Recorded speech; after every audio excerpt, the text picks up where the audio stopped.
All right, Lord willing is one of the biggest phrases in the history of the universe, but it is so perfect for the name of love that we're going to put it on the board right now and solve it once and for all time in world history. Lord willing. It's like the most important pair of words that you can say out of your mouth at all times when you've just stated something that you are potentially going to do or plan to do.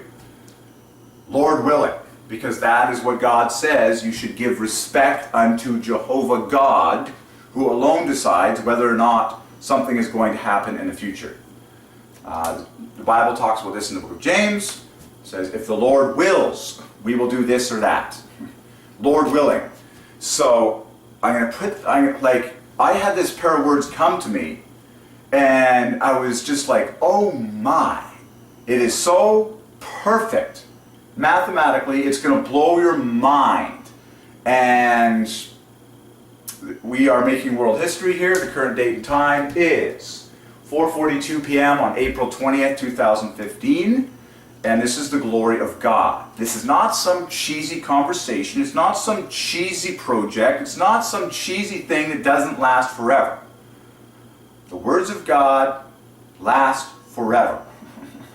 And this is the first time in world history that we are solving the famous phrase, Lord willing. And it's a very important phrase, and it's a very loaded phrase for the number 3 in the name of love. Like, I was shocked. So watch this, because I've been saying this my whole life. Lord willing. And you can inject this anywhere. Lord willing, we're going to sell the house next month. Lord willing, I'm going to be moving to such and such a town to take a new job.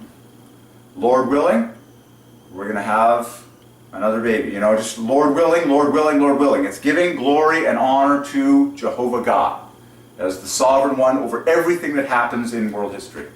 So look at, God has been leading me to find love in every word and phrase that we solve in world history, and this is going to be another screamingly loaded example, and it doesn't take long. And grade 1 children can do the math. dw equals 27, the perfect cube of 3. IR flanking that equals another 27, the perfect cube of 3. Then you've got, and that adds to love perfectly. Then you've got 30 plus 24 equals another love on the end here. And then you've got LO, the first 2 letters of love in the front, making half a love in front. So the whole thing equals love plus half a love, which equals 135.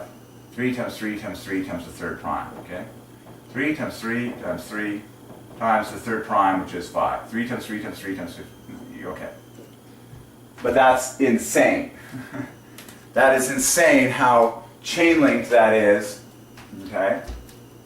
So all these letters divide by 3. 1, 2, 3, 1, 2, 3, 4, okay? These make 21. But, boom, so there's 27. And then there's another 27. And then, of course, you can chop off the ending and just put the will of the Lord, for example. Lord will. The Lord will do this. If the Lord willeth, there's another famous ending, ETH. Okay, if the Lord wills. Well, it's still this same letter by letter glory fest. Like, the only 2 letters that don't divide by 3 are the D and the W right in the center, which add to 27, 3 times 3 times 3. 2 strokes for a D, 4 strokes for a W, that's 6 strokes for that famous 27 right there. And then you've got the I and the R, which are double 9 and 9 respectively to make 27. And then you've got, wow, and then you've got another LO, so just keep going. Then you've got another LO, which is another 27. And then you've got another, pair of L's. So, Lord willing is the most mathematically beautiful phrase in the name of love of all time. There you go. This video is done. We just solved Lord willing to the glory of the Triune God.